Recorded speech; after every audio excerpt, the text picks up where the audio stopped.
Annyeonghaseyo, Robun.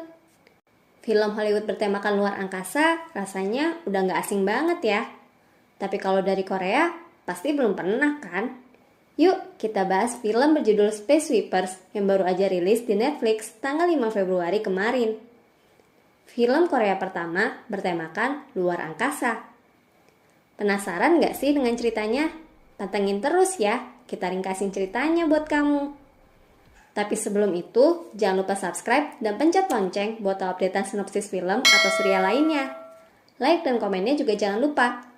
Yuk, tanpa lama-lama kita mulai. Sijak! Film ini menggunakan setting waktu pada tahun 2092, di mana bumi tidak lagi layak untuk dihuni. Matahari yang redup dan tanah yang asam menyebabkan tumbuhan menghilang. Akibatnya, hutan lenyap dan udara pun ikut tercemar. Manusia bahkan membutuhkan masker gas untuk bisa bernafas dalam kondisi tersebut. Pilihan yang tersisa pun hanya tinggal satu, naik ke atas, alias luar angkasa. Sebuah perusahaan bernama UTS berhasil mengembangkan rumah orbit layak huni bagi manusia. Tak hanya itu, di bawah arahan James Sullivan, pendiri sekaligus CEO UTS, mereka juga tengah gencar menjalankan proyek penghijauan Mars sebagai planet huni terbaru. Sayangnya, hanya orang-orang terpilih saja yang dapat menempatinya. Ketimpangan sosial antara penduduk UTS dan non-penduduk pun terlihat kentara sekali. Para penduduk UTS dapat hidup dengan nyaman, sedangkan non-penduduk harus berjuang keras agar dapat bertahan hidup. Tak hanya berbuah baik, proyek pembangunan luar angkasa ini rupanya juga memberikan dampak negatif. Sampah-sampah sisa bahan konstruksi melayang secara bebas di luar angkasa, dan keberadaan mereka bisa saja membahayakan kehidupan manusia. Maka dari itu, pihak UTS membuat sebuah divisi yang berperan untuk membersihkan puing-puing luar angkasa. Di mana dari sekian tim yang ada, tim satu ini selalu jadi perhatian karena kepiawaiannya. Kru Victory. Diketuai oleh Kapten Jang, seorang insinyur wanita jenius yang diperankan oleh aktris Kim Tae-ri. Tae-ho, pemegang kemudi pesawat yang diperankan oleh aktor Song Joong-ki. Tiger Park, yang bertugas langsung di bagian mesin pesawat dan diperankan oleh aktor Jin Son-kyu, serta robot bernama Babs yang disuarakan oleh aktor Yoo Hae-jin. Sekalipun sering terlibat pertengkaran konyol, aslinya keempat kru ini sangat kompak loh. Konflik dimulai saat mereka tidak sengaja menemukan sebuah robot humanoid bernama Dorothy. Robot yang kabarnya diciptakan oleh organisasi anti-UTS bernama Rubah Hitam dan diburu karena berpotensi sebagai senjata pembunuh massal. Akibat dorongan hutang dan desakan untuk mewujudkan sebuah keinginan, kru Victory akhirnya sepakat mengambil keuntungan dari penemuan berharga ini. Mereka menghubungi kontak bernama Kang Hyun-woo yang diyakini sebagai anggota Rubah Hitam dari smartphone Dorothy dan meminta uang imbalan bila berhasil mengembalikannya.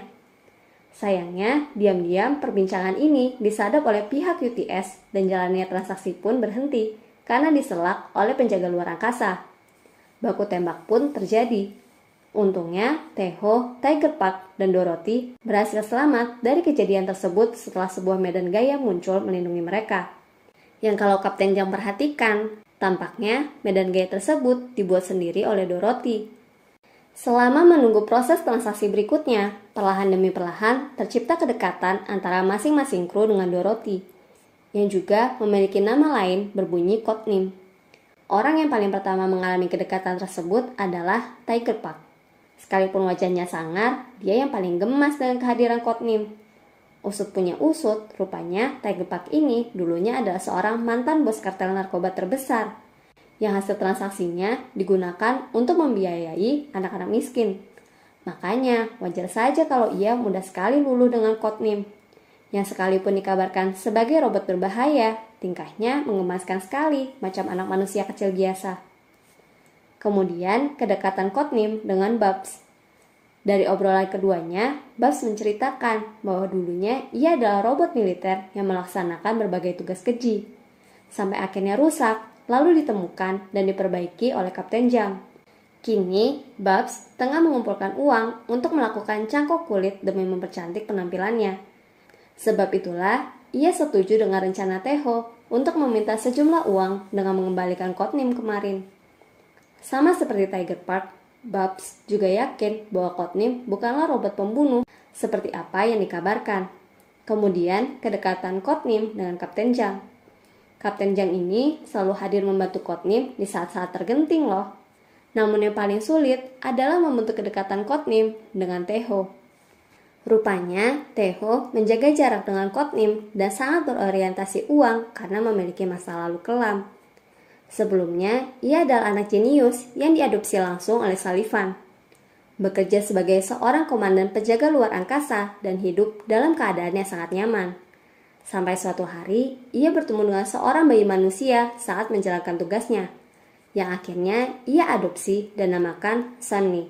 Namun sifatnya yang semula dingin dan tanpa ampun mengerjakan tugas, lama-lama jadi luluh dan ragu saat harus bertindak di luar nuraninya. Hal inilah yang menyebabkan Taeho lalai mengerjakan tugas dan diberhentikan dari posisinya. Suatu hari, sebuah insiden besar pun terjadi.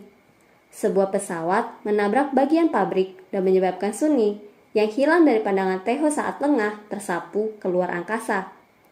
Ia membutuhkan sejumlah besar uang untuk membayar jasa penemuan Sunny, yang kalau tidak ditemukan dalam kurun waktu 3 tahun akan menghilang sepenuhnya dari orbit.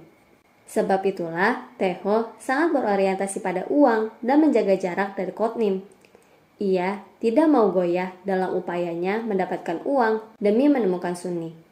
Walau sebenarnya kelihatan sih kalau Taeho lama-lama juga luluh dengan sikap manis codename.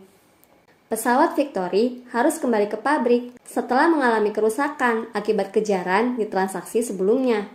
Di sana, codename diculik oleh sekelompok pekerja yang ternyata adalah anggota organisasi Rubah Hitam. Satu persatu kebohongan pun terungkap. Ternyata selama ini Rubah Hitam hanya dijadikan kambing hitam oleh Mr. Sullivan. Mereka aslinya adalah organisasi lingkungan yang turut berperan dalam proyek penghijauan Mars. Dorothy sendiri bukanlah senjata pemusnah massal seperti apa yang UTS beritakan. Nama lengkapnya adalah Kang Codename, anak seorang peneliti bernama Kang Yonu yang lahir dengan sebuah penyakit bawaan langka dan secara ajaib dapat sembuh setelah mendapatkan injeksi nanobot oleh sang ayah. Tak berhenti di situ, keajaiban lain juga terjadi. Nanobot dalam tubuh Codename dapat berinteraksi dengan robot nano lainnya, sehingga ia dapat mengontrolnya dan bahkan menghidupkan kembali tumbuhan yang mati. Mengetahui kemampuan codename tersebut, Sullivan menculik dan menggunakannya untuk mempercepat proyek Mars. Setelah apa yang ia inginkan terwujud, Sullivan berencana mengeksekusi codename dan menghancurkan bumi. Ia akan menghabisi codename dalam ledakan bom hidrogen yang sudah ia tanam dalam pabrik. Ledakan tersebut juga akan berimbas pada bumi, menyebabkan gempa dan tsunami besar-besaran sehingga bumi akan hancur. Karena jika codename masih hidup dan bumi masih ada, akan ada kemungkinan codename kembali memulihkan bumi, sehingga rencana Sullivan untuk membuat koloni baru di Mars menjadi mustahil. Sullivan ternyata punya pandangan tersendiri soal kehidupan manusia. Ia menganggap kerusakan yang terjadi di bumi diakibatkan ketamakan manusia itu sendiri. Sebab itulah, ia menggunakan teknologi untuk menyaring orang-orang dengan sifat demikian berdasarkan DNA-nya. Memastikan bahwa tidak ada orang bersifat tamak kelak menginjakan kaki di dunia baru buatannya. Inilah alasan mengapa hanya segelintir orang terpilih memasuki pemukiman UTS. Namun tiba-tiba saja pasukan penjaga luar angkasa kembali muncul. Mereka pun sepakat untuk kembali bertemu nanti, lengkap bersama dengan Kang Yonu. Dengan susah payah, kru Victory berhasil kabur dari kejaran para pasukan penjaga luar angkasa.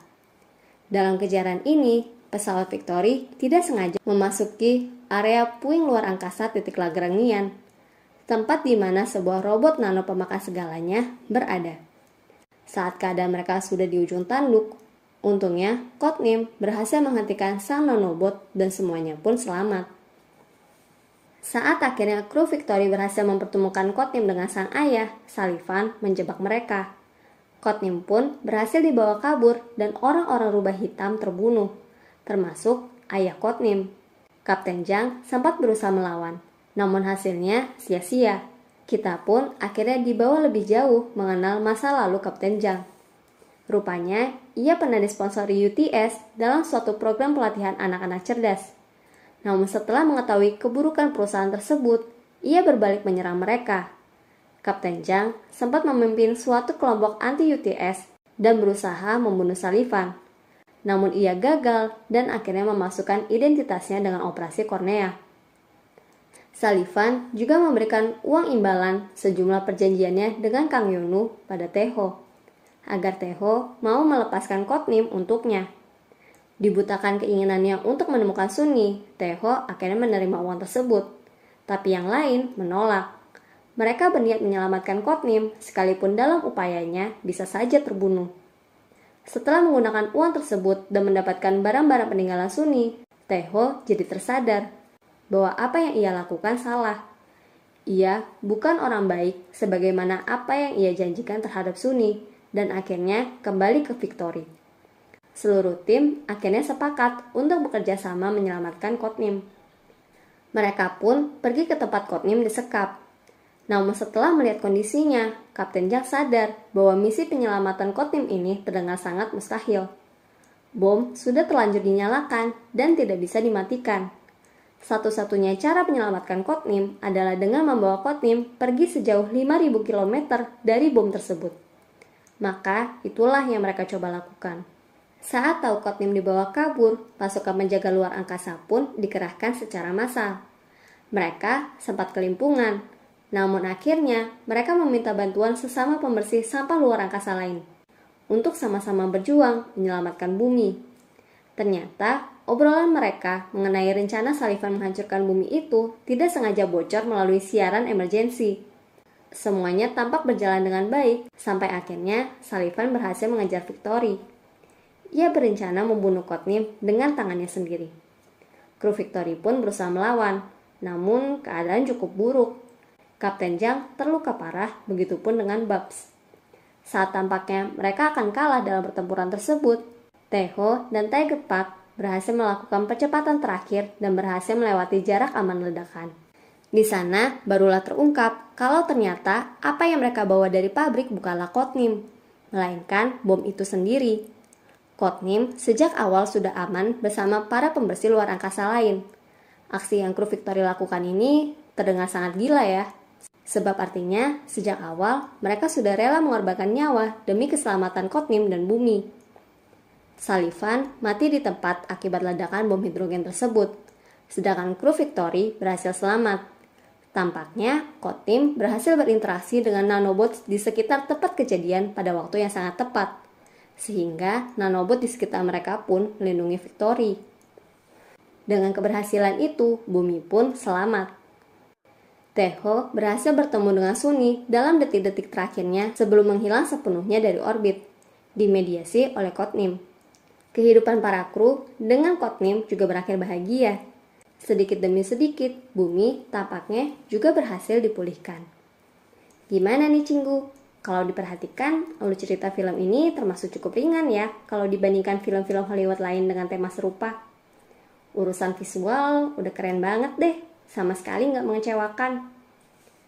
Terima kasih telah menonton ringkasan alur cerita film Space Sweepers ini. Nantikan ringkasan alur cerita drama serial atau film lainnya ya. Annyeong!